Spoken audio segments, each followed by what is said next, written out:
Hello friends, आज हम पढ़ने वाले हैं चैप्टर नंबर 9 प्रकाश, क्लास 10th का है।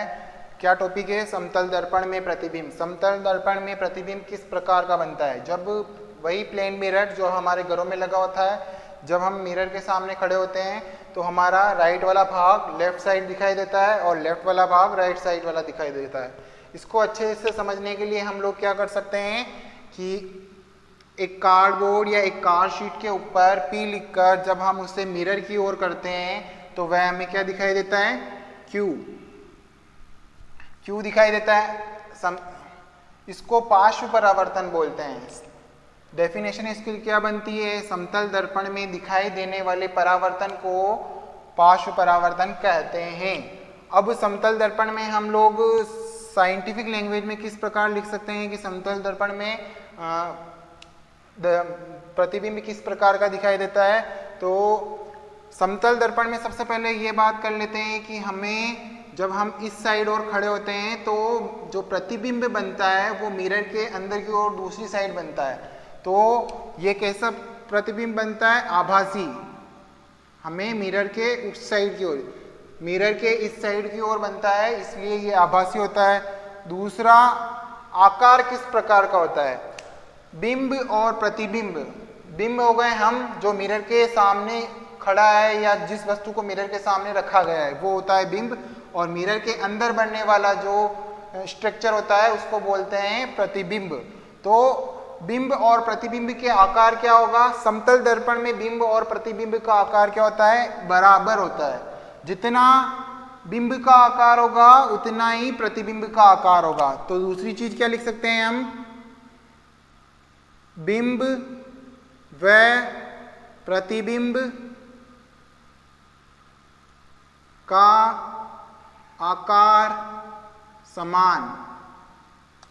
तीसरी चीज होती है दूरी कितनी होगी? बिंब की मिरर से दूरी कितनी होगी और प्रतिबिंब की मिरर से दूरी कितनी होगी? ये ध्यान रखना है आपको कि जितनी दर्पण से बिंब की दूरी है उतनी प्रतिबिंब की दूरी होगी। तो दूरी किसके बराबर होगी? प्रतिबिंब की दूरी बिंब के बराबर। ये तीन टॉपिक है आपके पास में। प्रतिबिंब की दूरी बिंब के बराबर। ठीक है, ये समतल दर्पण में टॉपिक आपके बहुत छोटा सा है, 3-4 चीजें ही इसके अंदर। पार्श्व परावर्तन क्या होता है? एक ये जो समतल दर्पण में दिखाई देने वाले परावर्तन को पार्श्व परावर्तन कहते हैं, और ये अगर आपके एग्जाम में आ जाता है समतल दर्पण में प्रतिबिंब किस प्रकार के बनते हैं, तो ये तीनों टॉपिक आपको लिखने हैं।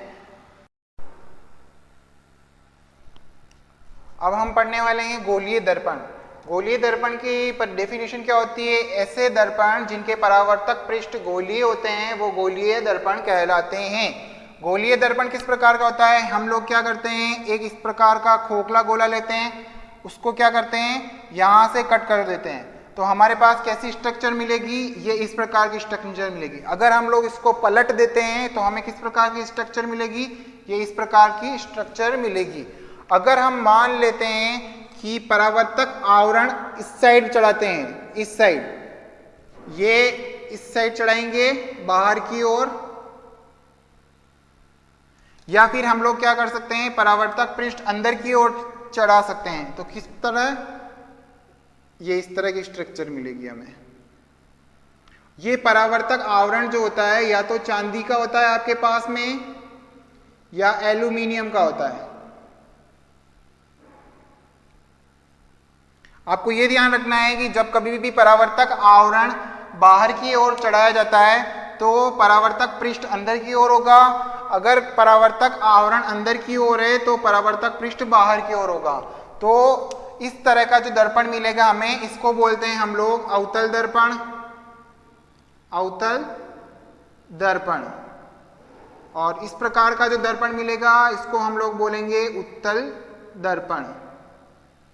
आप चाहो तो इसकी डेफिनेशन लिख सकते हो। डेफिनेशन क्या बनेगी हमारे पास में? सबसे पहले इसकी डेफिनेशन की बात कर लेते हैं। तो क्या बनेगा? ऐसा परावर्तक पृष्ठ जो अंदर की ओर वक्रित रहता है, ऐसा परावर्तक पृष्ठ जो अंदर की ओर वक्रित रहता है अवतल दर्पण कहलाता है।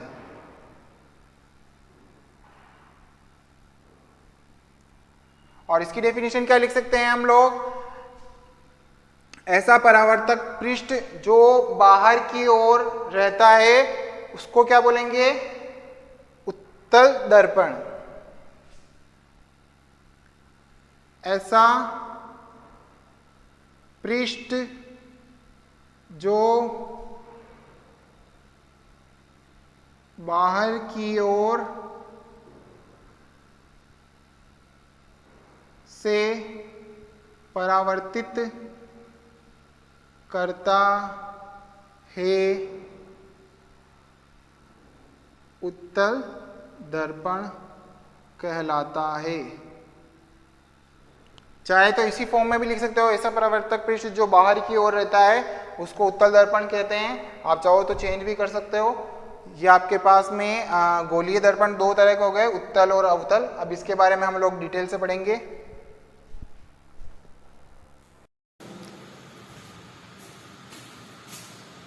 अब हम पढ़ते हैं अवतल दर्पण के बारे में। अवतल दर्पण की जो बेसिक चीजें होती है और उत्तल दर्पण की जो बेसिक चीजें होती है वो समझा देता हूँ मैं आपको।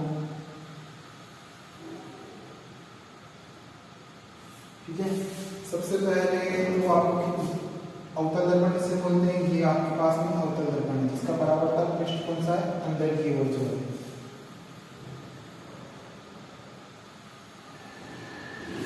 ये जो गोलीय भाग होता है दर्पण का, जो गोलीय भाग, इसका मध्य बिंदु जो होता है आपके पास में, इसको बोलते हैं हम लोग ध्रुव।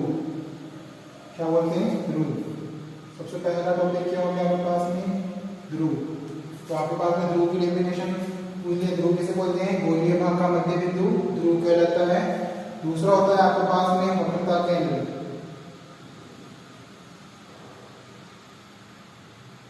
गोले का ये जो आपके पास में ये जो भाग है दर्पण का, इसको अगर पूरा देखा जाए तो ये गोला गोला का जिसमें से पार्ट करके बना है, तो गोले का मध्य बिंदु जो होता है वो आपके पास में कहलाता है वक्रता केंद्र। गोले का मध्य भाग वक्रता केंद्र कहलाता है। ये आपके पास में पूरा गोला है, इस गोले का जो मध्य बिंदु है इसी को बोलते हैं मध्य बिंदु। क्या कहलाता है? वक्रता केंद्र कहलाता है। ध्रुव किसे कहते हैं हम लोग? जो वक्रता केंद्र, ध्रुव किसे बोलते हैं समझ में आ गया? वक्रता केंद्र किससे आ गया? अब उसके बाद में तीसरा है मुख्य अक्ष। मुख्य अक्ष क्या होता है? वक्रता केंद्र और ध्रुव से गुजरने वाली एक सरल रेखा को मुख्य अक्ष बोलते हैं। मुख्य अक्ष। ठीक है, इसके बाद में आपके पास में एक चौथा टॉपिक आता है फोकस। फोकस बिंदु। फोकस बिंदु किसे बोलते हैं? ये आपके पास में क्या होता है? जब अवतल दर्पण से किरणें परावर्तित होती है तो जब यहाँ पे टकराएगी, टकराने के बाद आपके तो निकालते होगा परावर्तित होगी। जब अवतल दर्पण से प्रकाश की किरणें परावर्तित होकर एक बिंदु पर अभिसारित होती है, ये एक बिंदु पर क्या होगी? अभिसारित। अभिसारित होने का मतलब एक बिंदु पर इकट्ठा होगी, मिलेगी। उस बिंदु को फोकस बिंदु कहते हैं। समझ में आ गया? इसकी डेफिनेशन एक बार फिर से बता देता हूँ। अवतल दर्पण से परावर्तन के पश्चात प्रकाश की किरणें एक बिंदु पर अभिसारित हो जाती है। इस बिंदु को अवतल दर्पण का फोकस बिंदु कहते हैं। अभिसारित होती है, यहाँ आपको याद रखना है, अभिसारित होती है। दूसरी चीज अब आपके पास में उत्तल दर्पण है। उत्तल दर्पण कैसा होता है आपको पता ही है, ये इस प्रकार का दर्पण उत्तल दर्पण। उसके लिए जो आपके पास में ध्रुव है वो सेम एज इट इज वही रहेगा। क्या रहेगा? गोलीय भाग का मध्य बिंदु ध्रुव हो गया। दूसरा होता है वक्रता केंद्र। अब इसमें वक्रता केंद्र इस साइड होगा, ना कि इस साइड होगा। क्यों? क्योंकि गोला आपके इस साइड बनेगा ऐसा, तो ये क्या हो जाएगा आपके पास में वक्रता केंद्र। ये मुख्य अक्ष की डेफिनेशन रखी हुई रहेगी आपके पास में, क्या वक्रता केंद्र और ध्रुव से गुजरने वाली सरल रेखा मुख्य अक्ष। अब बात करते हैं फोकस बिंदु। फोकस बिंदु की डेफिनेशन उत्तल दर्पण में चेंज हो जाती है। उसमें क्या बनती है, जब प्रकाश की किरणें उत्तल दर्पण पर आपतित होती है, आपतित हो गई तो परावर्तित हो गई, तो परावर्तन के बाद अपसारित हो जाती है। अपसारित का मतलब फैल जाती है, सब अलग अलग दिशाओं में फैल जाएगी। ये इस तरह जाके ये भी फिर इस तरह फैलेगी।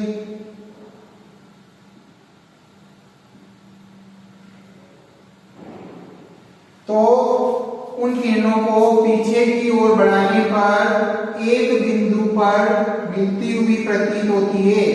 यहाँ मिलेगी नहीं है, ये केवल मिलती हुई क्या होगी, प्रतीत होगी। इस बिंदु को उत्तल दर्पण का फोकस बिंदु कहते हैं। आगे समझ में आपको ये डेफिनेशन फिर से बता देता हूँ। उत्तल दर्पण से परावर्तन के पश्चात किरणें अपसारित हो जाती है। ये आपको ध्यान रखना है, क्या होती है, अपसारित। इसमें अपसारित होती है, इसमें अभिसारित होती है। अभिसारित का मतलब एक बिंदु पर इकट्ठा होना, अपसारित का मतलब फैल जाना। तो क्या होता है, उत्तल दर्पण में प्रकाश की किरणें परावर्तन के पश्चात अपसारित हो जाती है। उन अपसारित किरणों को पीछे की ओर बढ़ाने पर एक बिंदु पर मिलती हुई प्रतीत होती है। उस बिंदु को उत्तल दर्पण का फोकस बिंदु कहते हैं। ठीक है, आपके पास में अब एक और चीज होती है कि फोकस दूरी किसे कहते हैं, ध्रुव। पांचवी चीज क्या है, फोकस दूरी। फोकस दूरी क्या होती है आपके पास में, ध्रुव और फोकस के मध्य की दूरी। इधर आपके पास में ये हो गई और इधर आपके पास में ये हो गई। ध्रुव और फोकस बिंदु के मध्य की दूरी फोकस दूरी कहलाती है। छठी होती है वक्रता त्रिज्या। वक्रता त्रिज्या क्या होती है आपके पास में, वक्रता केंद्र और ध्रुव के मध्य की दूरी क्या होती है, वक्रता त्रिज्या होती है। अब फोकस दूरी और वक्रता त्रिज्या, इन दोनों के बीच में एक रिलेशन होता है। क्या रिलेशन होता है, ये फोकस दूरी वक्रता त्रिज्या की आधी होती है। मतलब वक्रता त्रिज्या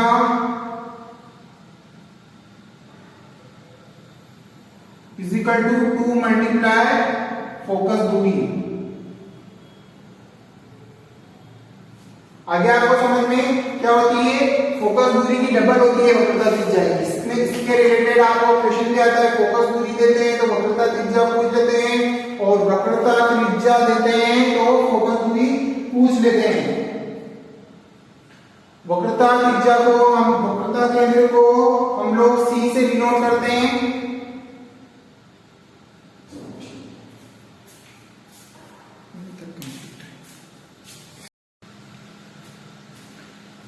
अब हम लोग चिन्ह परिवर्तन देख लेते हैं। जब कभी बिंब या प्रतिबिंब बनते हैं तो उसमें ये नियम किस तरह यूज होते हैं। हमेशा आपको ये ध्यान रखिए, सबसे पहला टॉपिक जो है वो ये है कि बिंब को हमेशा बाईं ओर रखा जाता है। जो मिरर होता है, दर्पण होता है, उसके बाईं ओर हमेशा बिंब को रखा जाता है। और प्रतिबिंब का निर्माण इधर भी हो सकता है और उधर भी हो सकता है। ये उत्तल दर्पण और अवतल दर्पण दोनों में आप देखोगे बाद में। दूसरी चीज ये होती है कि अगर हम लोग बिंब को बाईं ओर रख रहे हैं तो बिंब से जो किरणें आपतित होगी, मिरर पे जो किरणें आपतित होगी वो भी बाईं ओर से ही आएगी। तीसरी चीज ये होती है कि सारी दूरियां जो होती है वो ध्रुव से नापी जाती है। यहाँ से दूरियां किस तरह नापी जाती है, यहाँ पे वही रूल रखता है जो आपके ग्राफ के अंदर रूल होता है। यहाँ पे 0 0 होता है, फिर इधर आपके पास में पॉजिटिव पॉजिटिव, इधर नेगेटिव, पॉजिटिव पॉजिटिव, इधर नेगेटिव और इधर नेगेटिव होती है। इसी तरह सारे नियम इसी के अकॉर्डिंग चलते हैं। ध्रुव से बाईं ओर सारी दूरियां ऋणात्मक होती है, ध्रुव से दाईं ओर सारी दूरियां धनात्मक होती है। उसी तरह आपके पास में जो ऊंचाई होती है, बिंब को हमेशा यही इसी पोजीशन में रखा जाता है।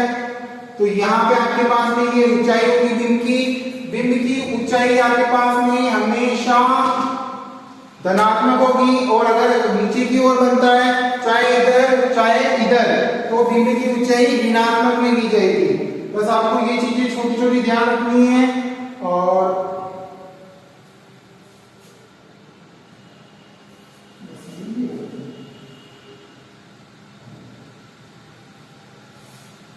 फिर से समझा देते हैं इसको।